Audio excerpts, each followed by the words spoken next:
بسم اللہ الرحمن الرحیم یا ایہا الذین آمنوا اتقوا اللہ ولتنظر نفس ما قدمت لغد واتقوا اللہ ان اللہ خبیر بما تعملون۔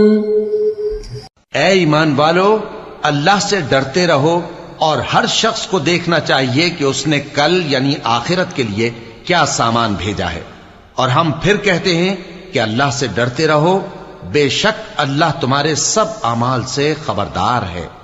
بسم اللہ الرحمن الرحیم، الحمد للہ رب العالمین، والصلاة والسلام على اشرف الانبیاء والمرسلین وعلى آلہ واصحابہ اجمعین ومن تبعہم بإحسان الى یوم الدین۔ قابل صد احترام حضرات شائقین و شائقات سچا پیغام، السلام علیکم ورحمۃ اللہ وبرکاتہ۔ آج کی محفل میراث النبی کے نورانی پروگرام میں آپ کا استقبال ہے۔ اہلا و سہلا مرحبا۔ ہم آپ تمام حضرات و مستورات کا خیر مقدم کرتے ہیں۔ محترم حضرات و خواتین، تعلیم کا آغاز ہو رہا ہے۔ سب سے پہلے آداب تعلیم کا لحاظ کرتے ہوئے تعلیم کی طرف متوجہ ہو جائیں۔ پورے دھیان سے سننا، عمل کی نیت سے سننا اور تبلیغ کی نیت سے سننا، یعنی سنی ہوئی باتیں دوسروں تک پہنچانے کے جذبے سے سننا۔ چند خاص آداب تعلیم ہیں، امید ہے کہ آپ حضرات ان آداب کا ضرور خیال رکھیں گے۔ جزاکم اللہ۔ بسم اللہ الرحمن الرحیم۔ اسلام کے ارکان میں سے ایک رکن زکوٰۃ بھی ہے۔ زکوٰۃ ایک اہم عبادت ہے۔ اس کی اہمیت کا اندازہ اس بات سے لگایا جا سکتا ہے کہ قرآن کریم میں اللہ تعالیٰ نے جہاں جہاں نماز کا تذکرہ کیا ہے، اسی کے ساتھ ساتھ زکوٰۃ کا بھی ذکر فرمایا ہے۔ زکوٰۃ رمضان ہی میں فرض نہیں، بلکہ جب فرض ہو جائے تو اس کا ادا کرنا لازم ہے، لیکن رمضان میں اس کا بیان اس لیے کیا جاتا ہے، اس کی ترغیب اس لیے کی جاتی ہے کہ حدیث پاک کے مطابق رمضان المبارک کے مہینے میں ایک فرض کا ثواب 70 فرضوں کے برابر ملتا ہے، اور اللہ تعالیٰ کی طرف سے یہ نعمت عطا کی جاتی ہے کہ اعمال کے ثواب میں زیادتی کر دی جاتی ہے۔ لہذا اگر کسی پر زکوٰۃ فرض ہو گئی تو رمضان کے مہینے میں ادا کرے تاکہ اس کو 70 فرضوں کا اجر مل سکے، یا کسی پر زکوٰۃ شعبان کے مہینے میں فرض ہوتی ہے تو زکوٰۃ کی رقم نکال کر الگ رکھ دے اور فوراً رمضان آتے ہی ادا کر دے۔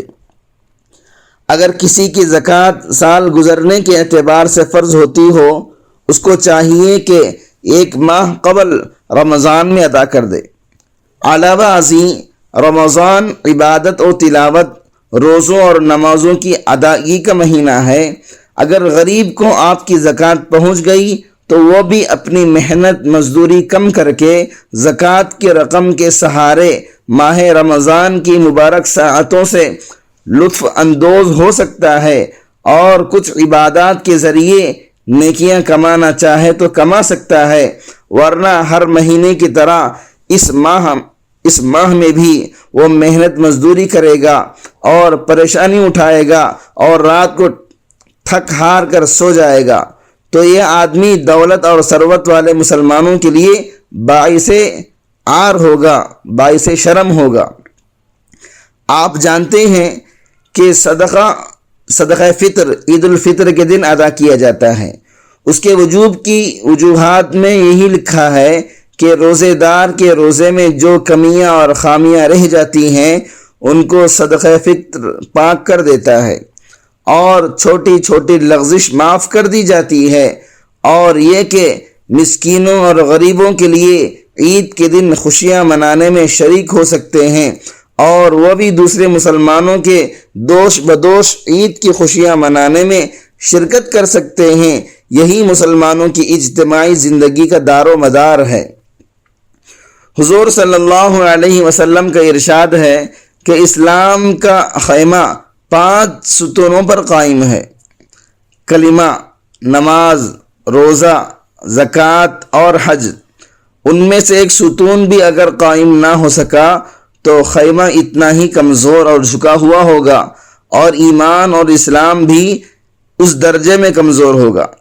نماز، روزہ بدنی عبادت، زکوٰۃ مالی عبادت، حج مالی اور بدنی عبادت ہے۔ قرآن مجید میں 82 جگہ نماز کے ساتھ ساتھ زکوٰۃ کا بھی حکم دیا گیا۔ صرف زکوٰۃ کا جہاں حکم دیا گیا ہے وہ اس کے علاوہ ہے۔ اسی لیے حضرت عبداللہ بن مسعود رضی اللہ عنہ نے فرمایا کہ ہمیں اللہ تعالیٰ نے نماز اور زکوٰۃ دونوں قائم کرنے کا حکم دیا ہے۔ جو آدمی نماز پڑھے اور زکوٰۃ نہ دے تو اس کی نماز ہی قبول نہیں ہوتی، اس لیے کہ اس نے 2 احکام الہی میں تفریق کی۔ البتہ اتنی بات ضرور ہے کہ نماز ہر بالغ مرد و عورت پر فرض ہے، جبکہ زکوٰۃ صرف نصاب پر فرض ہے۔ قرآن کریم کے مطابق زکوٰۃ سے مال میں بڑھوتری ہوتی ہے، جبکہ اللہ کی رضا مقصود ہو۔ ایسے لوگ اپنے مال کو اللہ تعالیٰ کے پاس بڑھانے والے ہیں، یعنی جو آدمی اللہ تعالیٰ کی رضا کے لیے زکوٰۃ نکالتا ہے تو ایسے لوگوں کا مال بڑھتا ہے۔ اللہ تعالیٰ ایسے لوگوں سے خوش ہوتے ہیں۔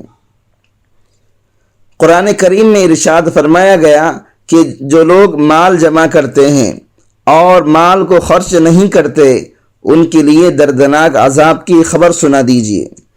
قیامت کے دن ان کا مال یعنی سونا چاندی کو آگ میں تپایا جائے گا اور ان کے جسم کے مختلف اعضاء کو داغا جائے گا اور کہا جائے گا یہ وہی مال ہے جسے تم نے دنیا میں جمع کیا تھا، اس مال کا مزہ چکھو۔ حضور صلی اللہ علیہ وسلم ارشاد فرماتے ہیں زکوٰۃ اسلام کا بڑا مضبوط پل ہے، یعنی جیسے مضبوط پل سہولت کا سبب ہوتا ہے کسی جگہ کے آنے جانے کے لیے، اسی طرح زکوٰۃ بھی اسلام کی حقیقت اور اللہ تعالیٰ کے دربار عالی تک پہنچنے کا ذریعہ ہے، یا اللہ تعالیٰ کی رضامندی حاصل کرنے کا ذریعہ ہے۔ حضرت عمر ابن عبدالعزیز رحمۃ اللہ علیہ کے پوتے فرماتے ہیں کہ نماز تجھے آدھے راستے تک پہنچا دے گی اور روزہ بادشاہ کے دروازے تک پہنچا دے گا، اور زکوٰۃ صدقہ تجھے بادشاہ کے پاس پہنچا دے گی۔ حضرت شقیق فرماتے ہیں کہ ہم نے 5 چیزوں کو 5 چیزوں میں تلاش کیا تو ان کو 5 چیزوں میں پایا۔ روزی کی برکت کو چاش کی نماز میں پایا، اور قبر کی روشنی کو تہجد کی نماز میں پایا، منکر نکیر کے جواب کو قرآن پاک کی تلاوت میں پایا، اور پل صراط پر سہولت سے گزر جانا روزہ اور صدقہ اور زکوٰۃ میں پایا، اور عرش کا سایہ خلوت میں پایا۔ حضور صلی اللہ علیہ وسلم نے فرمایا جو آدمی اپنے مال کی زکوٰۃ ادا کر دے اس کے مال کا شرور دور ہو جاتا ہے، یعنی زکوٰۃ کی ادائیگی مال کا شر اور اس کی برائی کو زائل کر دیتا ہے۔ مال میں بہت شر ہے، مال کے شر سے بچنے کا آسان طریقہ یہ ہے کہ اس کی زکوٰۃ ادا کر دی جائے۔ حضور صلی اللہ علیہ وسلم نے ارشاد فرمایا کہ اپنے مال کی زکوٰۃ کے ذریعے حفاظت کرو، اور اپنے بیماروں کا صدقہ کے ذریعے علاج کرو، اور بلا اور مصیبت کو دعا سے دور کرو، اور اللہ کے سامنے عاجزی سے استقبال کرو۔ اس حدیث میں 3 باتوں کا ذکر ہے۔ نمبر 1، مال کی حفاظت زکوٰۃ ادا کرنے سے ہوتی ہے۔ نمبر 2، بیماروں کی بیماری دور کرنے اور اس کا علاج کرنے میں صدقے کو بڑا دخل ہے۔ نمبر 3، بلاؤں اور مصیبتوں کا دفاع دعاؤں سے اور اللہ تعالیٰ کی حضور آہوزاری کرنے میں ہے۔ مال کی زکوٰۃ ادا کرنے سے حدیث میں اشارہ ہے کہ مال کے چاروں طرف گویا قلعہ بن جاتا ہے. جہاں بھی کوئی مال خشکی یا تری میں ضائع ہوتا ہے تو اس کے پیچھے زکوٰۃ اور صدقات کی عدم ادائیگی کا سبب ہوتا ہے. یعنی اگر کہیں بھی مال ضائع ہو گیا تو اس کے پیچھے ایک وجہ یہ ہوتی ہے کہ وہ آدمی اس مال کی زکوٰۃ اور صدقہ نہیں دیا ہوگا، اسی وجہ سے اس کا مال ضائع ہو گیا ہوگا. لوگ مال بربادی کو ظاہری اسباب کی طرف منسوب کرتے ہیں اور اصل حقیقت کو بھول جاتے ہیں. اصل حقیقت بھی یہی ہے کہ جو آدمی اپنے مال کی زکوٰۃ نہیں دیتا اس مال کی کوئی گارنٹی نہیں ہوتی ہے، وہ مال ضائع ہو جاتا ہے. محترم ناظرین کرام، اس دینی اور ایمانی بیان کو سننے کے دوران ہی اس کو لائک کر دیجئے اور شیئر بھی کر دیجئے تاکہ دوسرے بھی اس سے فائدہ اٹھا سکیں. اللہ آپ کو جزائے خیر عطا فرمائے. اسلام کی تکمیل کا ذریعہ زکوٰۃ ہے. ایک صحابی فرماتے ہیں کہ ہماری جماعت حضور صلی اللہ علیہ وسلم کی خدمت میں حاضر ہوئی تو آپ صلی اللہ علیہ وسلم نے ارشاد فرمایا، تمہارے اسلام کی تکمیل اس میں ہے کہ مال کی زکوٰۃ ادا کرو. مسلمان نمازوں پر نمازیں پڑھیں لیکن مال کی محبت میں مبتلا ہو کر زکوٰۃ دینے سے قاصر رہیں تو بھلا ایسے مسلمانوں کا اسلام کہاں مکمل ہو سکتا ہے؟ حضرت عائشہ صدیقہ رضی اللہ عنہا فرماتی ہیں کہ رسول اکرم صلی اللہ علیہ وسلم نے ارشاد فرمایا، جس مال کے ساتھ زکوٰۃ کا مال مل جائے وہ اس مال کو ہلاک کیے بغیر نہیں رہتا.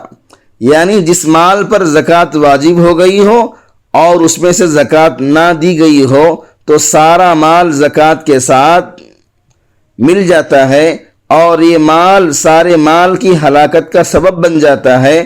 اسی لیے زکوٰۃ واجب ہو جائے اور مال پر سال گزر جائے تو زکوٰۃ کی ادائیگی میں جلدی کریں.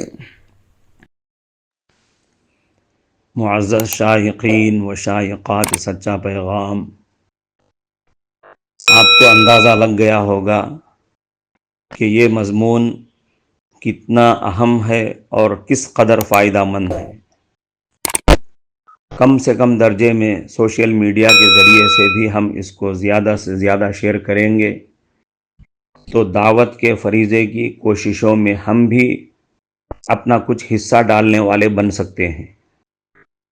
لہٰذا زیادہ سے زیادہ اس کو عام کریں تاکہ پوری دنیا کے ہندوؤں کی غلط فہمی دور ہو جائے اور انہیں یہ زمینی حقیقت معلوم ہو جائے اور وہ اپنے اصل مذہبی لیڈر پیغمبر آخر الزماں حضرت محمد الرسول اللہ صلی اللہ علیہ وسلم کو ماننے پر مجبور ہو جائیں اور کلمہ پڑھ کر آپ کے ساتھ ساتھ وہ بھی جنت میں جانے والے بن جائیں.